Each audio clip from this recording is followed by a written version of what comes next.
orbs if you need them.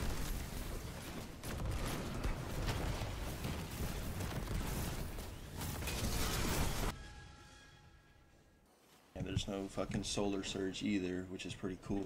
All right, everybody. Now, we did a Hunter Prismatic ridiculous DPS build about a week ago now. And as a Warlock main, you know, we have to do some cooking for the Warlock, even though we cannot quite reach what the Prismatic Hunter is able to do. To be fair, nothing is. However, what if you don't have a Hunter? What if you don't play on your Hunter that often? What if you're a Warlock main? What if you're planning on your Warlock? Well, we have a pretty solid damage build for you that you can go ahead and use. And the main weapon for it, I would hope you have, because it's the Dragon's Breath from last season, a 7-month-long season. So don't have the Dragon's Breath. Look, man, at some point you got to put in a little bit more effort. You know what I'm saying? Either way, something that you are going to need for this setup is definitely the exotic class item for the Warlock with Spirit of the Star Eater. Pretty obvious reason, since we're going to be doing most of the chunk of our damage while we're in our super, we want our super to hit. Now, I do just want to let you guys know that we are going to be doing a damage build with the Euphony exotic strand linear fusion rifle, which is obviously the raid exotic from Salvation's Edge. But if you don't have that weapon, this will definitely suffice for you. Now, I gotta say this again, because I'm trying to hammer this home, that this is not gonna out damage Prismatic Hunters. Hunters right now are eating super good, but this will still be able to get the job done, and will still allow you to do some pretty decent chunking and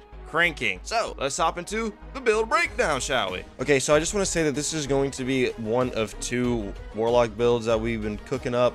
This one is going to involve the Dragon's Breath, and the other one is going to involve some Strand and the Euphony, although you can also perform that off on Prismatic as well if you have the right class item. But we're not talking about that. We're talking about Dragon's Breath with a class item that has at least Spirit of the Star Eater, so you can overcharge your super, which in this case is going to be Song of Flame. And we can do some pretty decent cooking. Now, it's not going to be nothing to what the Hunters can do, especially with their Banner of War on steroids build that we made a video on last week. Appreciate the support on that one, by the way. So let's talk about the subclass real quick. I would recommend running a Helion, and then Feed the Void is just your bread and butter on Prismatic Warlock because it's so good, keeps you alive, and it does classify as a light buff, so that'll help proc Facet of Sacrifice very often. On top of that, we always have Facet of Purpose for restoration on orbs because we are running a solar super. All right, I recommend running Phoenix Dive to pair with Helion so you can get this very quick and just pop it up basically at will while curing yourself at the same time. Very helpful. Your melee,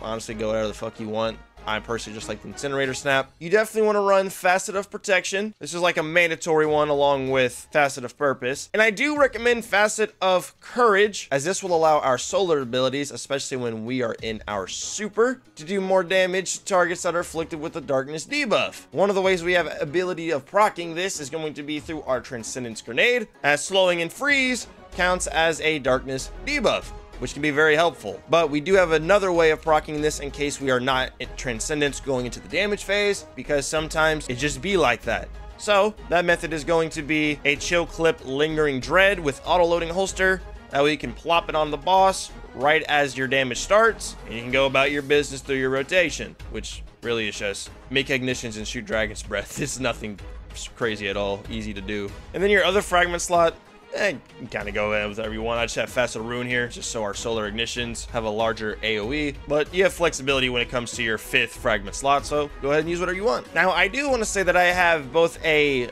pre-damage loadout with siphons, scavs, and other orb-making mods. And then I have a damage loadout, which obviously is going to have our Surge Boots, have some loader mods, even though with Spirit of Ophidian, we don't really need them. However, if you have Spirit of Apotheosis and Spirit of Star Eater, then yeah, these will be much more useful. Still put them on your damage loadout anyways. I also do have a Powerful Friends and Radiant Light, just because. But the main thing on your damage loadout is definitely a Chill Clip, Auto-Loading Lingering Dread, and your Surge Boots. Versus when you're, not in damage, you can just use something like a Call to just deal with a lot of the ads. And then I just have a Shoot to Loot Trace Rifle so we can keep our double special up. And it also has Shoot to Loot so we can pick up ammo at a distance right before damage starts. And then for the artifact, just ones that you want to go ahead and prioritize would be Transference, as this will give us increased grenade and melee damage while we are transcendent, which will be helpful for when we're in our Song of Flame, along with shield crush, since we're always going to be radiant. Having our grenade recharge faster and dealing increased damage is definitely going to be very helpful, no matter what you decide to use for your grenade. I'll be real, I feel like some of the Prismatic Warlock grenade options aren't the craziest. I do appreciate the healing grenade, but I would also, you know, love like a fusion grenade as well. Just, I have a storm grenade here as, what the fuck else am I going to use, you know? And then of course on your chest piece, you'll definitely want to have at least 2 concussives, and then I just have a harmonic resistance, so that's going to be solar. But before the encounter starts, I do always recommend rallying with a reserve chest piece, so you get max ammo. And these days, Dragon's Breath can hold up to 12 shots as long as you rally with max reserves, which is going to be pretty awesome. Now, I just want to say one more time that this build isn't going to out DPS what some of these hunters are able to do. However, you're not always going to be on a hunter now, are you? Unless that's the only character you have, then by all means, just keep cooking.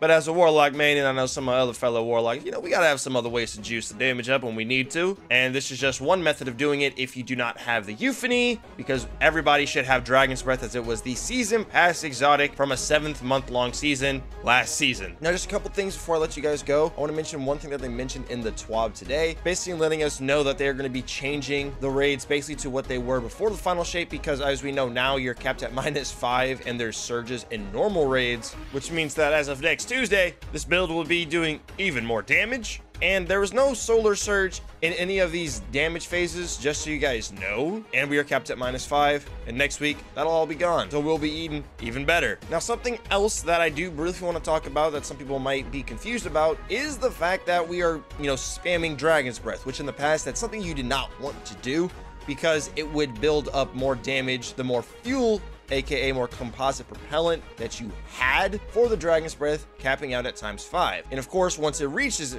×5, that's when it would auto reload itself. So since we're causing 2 ignitions very quick, that's what's allowing us to automatically reload the Dragon's Breath and getting it up to ×5 composite propellant stacks in a very short window, so it's still doing its maximum damage. It's not like shooting, reloading, and shooting it again. We're actually spamming it at its max potential due to the fact that we're able to cause ignitions instantaneously, back to back, very consistently while our super is up. Just wanted to clear up if there's any confusion as to why we're spamming a Dragon's Breath when generally beforehand we didn't want to do that. Now you know. I will be having a dim link for this setup down in the top of the description if you do want to go ahead and use it for yourself the exactly way I have, although you probably will have to make at least another loadout for running or damage. Just keep that in mind. Let me know your favorite Prismatic Warlock build down in the comments below. Thank you so much for watching the video. You guys be safe, take care, consider subscribing. Maybe check out Instant Gaming for cheaper games and DLC. I'll see you guys in the next one. Adios.